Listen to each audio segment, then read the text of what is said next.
안녕하세요. 독일어 신문을 읽어준 남자 독신남입니다. 유럽은 WTO 선거에서 미국 트럼프 행정부의 지원을 받고 있는 한국을 반대하고 있습니다. 정확히 얘기해서 한국의 유명희 사무총장 후보를 지지하지 않고 있는 건데요.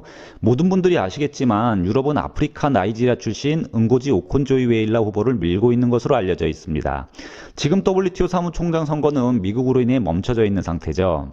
그럼 유럽은 왜 한국을 WTO 사무총장 선거에서 반대하고 있는 것일까요? 아프리카보다 더 유럽이 한국과 관계가 더 좋을 듯한데 이상하죠? 우리 언론이 말하는 유럽의 아프리카 나이지리아 후보 지지 이유, 그 이유는 바로 중국의 아프리카 영향력을 경제하기 위해서라고도 하고요. 그리고 유럽이 난민 문제에 적극적으로 대처하기 위함이라고 그 이유를 설명하고 있기도 합니다. 또한 한국의 다자 외교 약점을 드러냈다는 평도 있죠. 그런데 이 대목에서 우리가 생각을 해봐야 할 점이 유럽에게 한국은 과연 어떤 나라인가?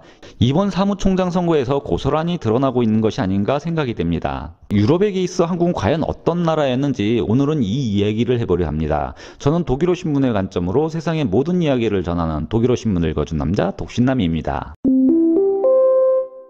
유럽이 WTO 선거에서 한국을 반대하는 이유, 이에 대해 정확한 대답을 찾을 수는 없습니다.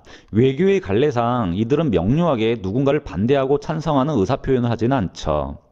유럽 언론들도 이에 대한 분명한 논평을 하고 있지는 않습니다. 그러나 여러 기사들을 통해 유럽이 한국을 왜 반대하는지 유추해 볼 수는 있습니다. 물론 이들의 논조에는 유럽 자국의 이해에 따른 시각이 숨어 있다는 점 미리 말씀을 드립니다.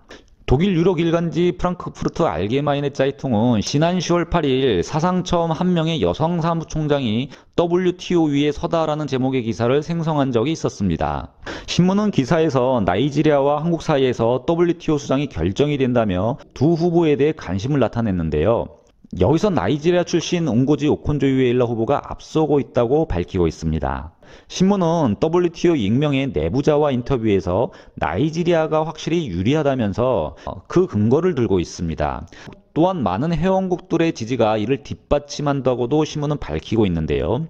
일단 응고지 오콘조이웨일라 후보가 실력면에서도 의심의 여지가 없다고 신문은 평가하고 있죠. 그녀는 세계은행 이사로 근무를 하면서 서열 2위의 자리에 올라 있었고 나이지리아 재무장관의 경력을 갖고 있습니다. 또한 하버드대학 경제학과 졸업, MIT에서 지역경제개발 박사 학위를 취득한 엘리트 출신입니다. 물론 신문은 유명희 후보도 통상 전문가라는 평을 하고 있습니다. 그러나 또다시 아시아 출신이 WTO 수장에 앉을 필요는 없다고 평을 하면서 아시아 국가가 다시 WTO를 이끌게 되는 것에 부정적인 시각을 드러내고 있죠.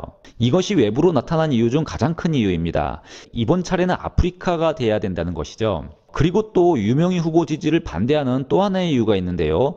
그것은 바로 일본과 한국의 무역전쟁이 자리 잡고 있다고 신문은 밝히고 있습니다. 중립적일 수 없다는 데에서 이유를 찾고 있는 것이죠. 이 두 가지 이유가 지금 현재까지 유럽 언론들이 알리고 있는 사실들입니다.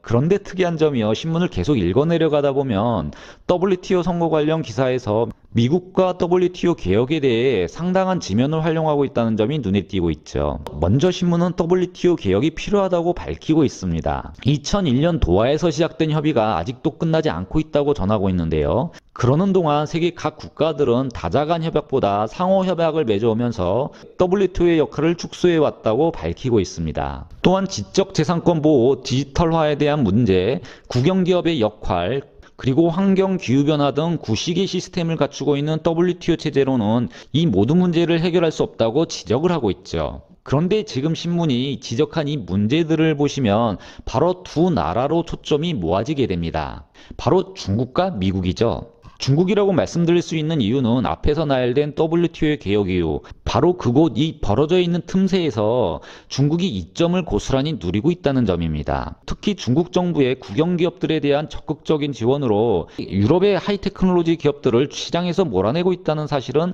이미 다 알려져 있죠. 유럽은 중국에 대해 아주 마음이 불편한 상태입니다. 또한 지적재산권 보호는 말할 것도 없죠. 그리고 이런 이유로 WTO의 반대자가 바로 미국의 트럼프 대통령이라고 신문은 밝히고 있습니다. 여기서 미국이 WTO를 반대하는 이유, 그것은 바로 현 WTO 체제가 미국의 이익과 부합되지 않는다는 점에 있습니다. 신문은 이런 WTO의 역량 부족에 중국이 고스란히 이익을 보고 있고 이런 점이 바로 WTO에 대한 트럼프 대통령의 흥분을 설명한다고 서술하고 있습니다. 그런데 외교 관련 미국은 늘 민주당과 공화당이 합의를 하면서 전략을 짜나가고 있다는 것은 모두가 다 아는 사실이죠. 이런 미국의 커다란 가이드라인은 누가 대통령이 되어도 마찬가지라는 것입니다.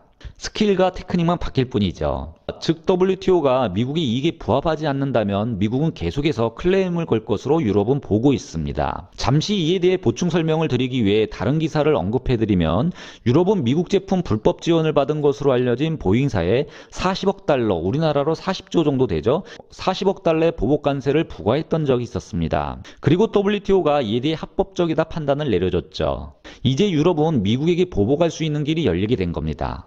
즉 미국은 세계 경제 질서를 중립적으로 판단하며 게임의 규칙을 정할 수 있는 막강한 조직이 들어서는 것이 불편한 겁니다. 게임의 규칙은 늘 미국이 만들어 왔기 때문이죠. 이런 커다란 맥락에서 한국은 과연 유럽에게 어떤 나라인가를 살펴봐야 이번 영상에 대한 답이 나오게 됩니다. 한국에게는 중국과 미국 모두 아주 중요한 나라입니다. 중국은 한국의 제1무역 대상국이고 미국의 안보 전략은 한국에게 든든한 지원군입니다. 바로 가장 중요한 동맹국이죠. 이에 반해 나이지리아 출신 응고지 오콘조이웨일라 후보는 처음부터 WTO 개혁을 선거 전략으로 채택했던 인물이라고 프랑크푸르트 알게마이네 짜이퉁은 밝히고 있습니다.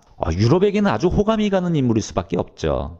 그러나 한국은 세계 경제 질서에서 개혁을 수행할 만한 나라라고 아직까지 판단하지는 않고 있는 듯 보입니다. 즉 유럽에게 한국은 적어도 외교면에서 아직 중립적이지 못한 나라로 또는 개혁을 이끌 만큼 매력적이지 못한 나라로 보이고 있는 듯합니다. 이와 같은 논조는 다른 언론사에서도 읽힙니다. 독일 국영방송 도이치벨레는 WTO에게는 개혁의 압력이 거세지고 있다고 10월 9일 방송에서 논평을 낸 적이 있었습니다. 방송은 하버드와 MIT 출신의 옹고지 오콘주웨일라 후보는 WTO가 21세기를 맞아 새로운 전략으로 수정돼야 한다고 주장했던 인물이라는 것을 강조합니다. 이런 개혁 어젠다가 유럽의 눈길을 끄는 것은 바로 21세기 유럽은 전에 경험하지 못했던 외교 환경으로 들어가고 있다고 판단하고 있기 때문이죠. 이제까지 세계 외교사가 자유시장과 사회주의 시장으로 양분화되어 있었다면 공산진영이 무너지고 난 후 현재는 미국, 중국, 유럽이라는 어려운 삼각관계로 들어가고 있다는 판단을 하고 있습니다. 즉 유럽은 지금 미국도 중국도 못 믿겠다는 것인데요. 2020년 2월 8일 독일 국영방송 NDR은 중국 기업 화웨이의 문제를 예로 들면서 중국과 미국 사이에서 새로운 개념 정리와 역할이 필요하다는 것을 강조하고 있습니다. 물론 이 논조의 저변에는 유럽의 이익을 우선시하고 이를 지키기 위해 어떤 포지션을 취해야 하는가가 깔려 있죠. 그런데 외교란 어차피 그런 겁니다. 치열한 이권 다툼을 보이지 않는 선에서 밀고 땡기는 곳이죠. 이렇게 WTO를 두고 펼쳐지는 논리만 본다면 한국의 유명희 후보는 그리 매력적이지 못한 후보입니다. 세계는 지금 미국, 중국, 유럽이라는 3강 구도로 향하고 있고 이에 따라 세계 질서를 새롭게 만들어갈 새로운 메커니즘을 모든 나라들은 지금 원하고 있기 때문이죠. 그리고 이렇게 복잡해진 세계 무역 역학관계에서 통상 분야에 있어 중립적 위치로 리더할 WTO 사무총장의 자리, 어쩌면 한국에게 독이 되지 않을까요? 세계를 리더할 자리에 한국인이 들어가는 것도 중요하지만 그보다 더 중요한 것은 이를 감당할 역량을 키우는 것입니다. 유럽과 다른 3세계 나라에 있어 한국은 과연 어떤 나라일까요? 다시 한번 생각을 해봐야 될 시점입니다. 저는 독일어 신문을 읽어준 남자 독신남이었습니다.